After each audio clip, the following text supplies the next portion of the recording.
જય શ્રી કૃષ્ણ, જય શ્રી હરિ. સ્વાગત છે તમારું અમારી આ ધાર્મિક ચેનલ કૃષ્ણવાણીમાં. આજે પવિત્ર અધિક માસની અતિ પાવન અને મહાપુણ્યદાયી પદ્મની એકાદશીની પવિત્ર વાર્તા આપણે શ્રવણ કરીશું. શાસ્ત્રોમાં કહેવાયું છે કે આ એકાદશીનું વ્રત અને તેની વાર્તા સાંભળવાથી મનુષ્યના અનેક જન્મોના પાપ નાશ પામે છે. ભગવાન શ્રી હરિની વિશેષ કૃપા પ્રાપ્ત થાય છે. અધિક માસમાં આવતી પદ્મિની એકાદશી અત્યંત દુર્લભ માનવામાં આવે છે. જે ભક્ત ભાવપૂર્વક ઉપવાસ કરે છે, ભગવાનનું ભજન કરે છે અને આ વાર્તા સાંભળે તેના જીવનમાં સુખ, શાંતિ અને પુણ્યનો વરસાદ થાય છે. તો ચાલો ભક્તિભાવથી શ્રી હરિનું સ્મરણ કરી અને પવિત્ર પદ્મિની એકાદશીની વાર્તાનો આરંભ કરીએ.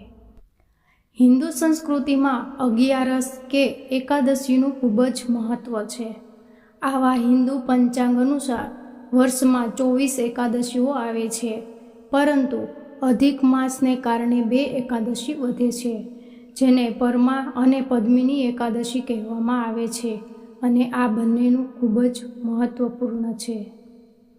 આ વ્રત કરવા પાછળની વાર્તા એમ છે કે પૂર્વ ત્રેતા યુગમાં મહિષ્મતી નામે નગરીમાં હેવ્યા નામે મહાપ્રતાપી રાજા રાજ્ય કરતા હતા.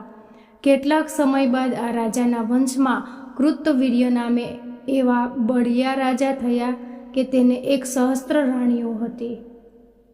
રાજાને રાણીઓ ભલે 1,000 હતી, પણ સંતાન એક પણ ન હતું. આથી રાજાને હંમેશા ચિંતા રહેતી હતી, તેમનું આ વિશાળ રાજ્ય કોણ ચલાવશે. આથી તેમને પુત્ર પ્રાપ્તિ અર્થે ઘણું જ ધર્મ કરવા માંડ્યું. દેવોને પૂજ્યા, પિતૃઓને પૂજ્યા, બ્રાહ્મણોને પૂજ્યા, બ્રહ્મ ભોજન કરાવ્યું, અન્નદાન, વસ્ત્રદાન, સુવર્ણદાન કર્યા. મહાઋષિએ પુત્ર પ્રાપ્તિ અર્થે બતાવેલા બધા જ વ્રત કર્યા, પરંતુ પુત્ર પ્રાપ્તિ ન થઈ. તમામ પ્રયત્નો છતાં પુત્ર પ્રાપ્તિ ન થતાં રાજાએ રાણીઓને જણાવ્યું કે તે રાજવહીવટી મંત્રીઓને સોંપી વનમાં તપ કરવા જવા ઈચ્છે છે. એ શુભ દિવસ આવતા રાજા પહેર્યા કપડે એકલા જ તપ કરવા વગડાની વાટે નીકળી પડ્યા. તેની સાથે માત્ર એક પતિવ્રતા રાણી પદ્મિની રહી હતી. રાજાના રાજ્યથી થોડે દૂર ગંધમાદન પર્વત હતો. ત્યાં ઘણા ઋષિમુનિઓ તપ કરતા હતા. આથી રાજા તપ કરવા ત્યાં જ ગયા. એક વૃક્ષ નીચે તેમણે તપ આદર્યું. શ્રી નારાયણ પ્રસન્ન કરવા તેણે 10,000 વર્ષ સુધી અડગ પગે અગ્ર તપ કર્યું, પણ ભગવાન પ્રસન્ન થયા નહીં. આથી રાજા હિંમત હારી ગયા અને કઠિન તપ કરવાને લીધે તેની કાયા શેરડીના સાઠા જેવી બની ગઈ હતી. છતાં ભગવાન પ્રસન્ન થયા નહીં. આથી રાણી પદ્મિનીને પણ ઘણું દુઃખ થયું હતું.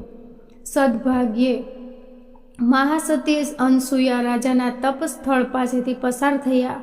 રાણી પદ્મિનીએ મહાસતીને ભાવપૂર્વક નમન કરી અને પોતાના દુઃખ વર્ણવતા કહ્યું કે હે મહાસતી, અમારું દુઃખ નિવારવા જ આપ એકાએક અત્રે પધાર્યા લાગો છો. અમે 10,000 વર્ષથી અહીંયા છીએ. મારા પતિ પુત્ર પ્રાપ્તિ માટે 10,000 વર્ષથી નારાયણને પ્રસન્ન કરવા ઉગ્ર તપ કરી રહ્યા છે. છતાં સર્વનું રક્ષણ કરતા, દુઃખ હરતા શ્રી નારાયણ ભગવાન કેમ પ્રસન્ન થયા નહીં તે અમને સમજાતું નથી. અમારા હવે દૈવત રહ્યું નથી, ધીરજ રહી નથી. આપ જો કૃપા કરી અને પુત્ર ફળ મળે તેવું કોઈ અલૌકિક વ્રત બતાવો તો હું જરૂર વ્રત કરીશ.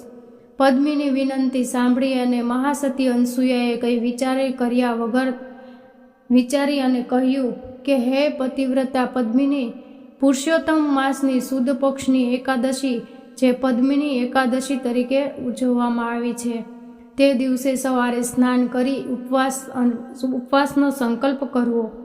વિધિપૂર્વક વ્રત કરી અને જરૂર તારી આશા પૂર્ણ થશે. એમ કહી અને સતીએ પદ્મિની એકાદશીની વ્રત વિધિ કહી. તેમણે કહ્યું કે હે રાણી, પુરુષોત્તમ માસમાં શુક્લ પક્ષની એકાદશીના દિવસે વહેલા ઉઠી સ્નાન કરી ભગવાન વિષ્ણુનું પૂજન કરવું. ઘરમાં એક પવિત્ર જગ્યામાં માટીના કુંભની સ્થાપના કરી અને તેના ઉપર સોનાનું પાત્ર રાખવું. રૂપાનું કે ત્રાંબાનું પણ રાખી શકાય છે.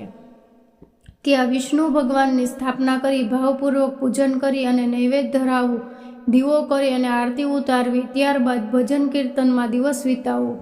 દિવસમાં 4 વાર ભગવાનને અર્ઘ્ય આપવું. બીજા દિવસે નદીએ સ્નાન કરી આવી ભગવાન વિષ્ણુનું પૂજન કરવું અને બ્રાહ્મણોનું પૂજન કરી તેમને ભોજન જમાડી અને સારી દક્ષિણા આપી વિદાય કરવા. હે રાણી, આવી રીતે વિધિપૂર્વક વ્રત કરીશ તો તું જરૂર તારી મનોકામના પૂર્ણ થશે. પદ્મિની એકાદશીના વ્રતની સંપૂર્ણ વિધિ રાણીએ કહી અને તેને આશીર્વાદ આપી મહાસતી પ્રયાસ કર્યો. પુરુષોત્તમ માસ આવતા રાણી પદ્મિનીએ પુત્ર પ્રાપ્તિ અર્થે પદ્મિની એકાદશીનું વ્રત સવારથી માંડી અને રાત્રિ સુધી વિધિપૂર્વક કર્યું. વ્રતની પૂર્ણાહુતિ થતાં વ્રત કરનાર રાણી પદ્મિની ઉપર પ્રસન્ન થયેલા ભગવાન વિષ્ણુ ગરુડ ઉપર બેસીને રાણી પાસે આવ્યા અને તેને વરદાન માંગવા કહ્યું. પતિવ્રતા રાણીએ ભગવાનને નમન કરતા પુત્ર પ્રાપ્તિનું વરદાન માગ્યું.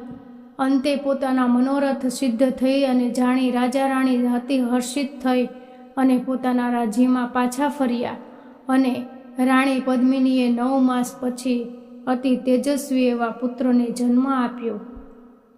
તો ભક્તો, આવી હતી પવિત્ર પદ્મિની એકાદશીનું મહાવંત વાર્તા.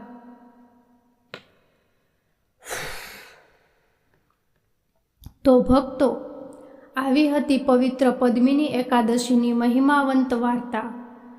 જે કોઈ ભક્ત સચ્ચા મનથી આ વાર્તા સાંભળે છે, વ્રત કરે છે અને ભગવાન શ્રી હરિનું સ્મરણ કરે છે, તેના જીવનમાં દુઃખો દૂર થાય છે અને અકૂટ પુણ્યની પ્રાપ્તિ થાય છે.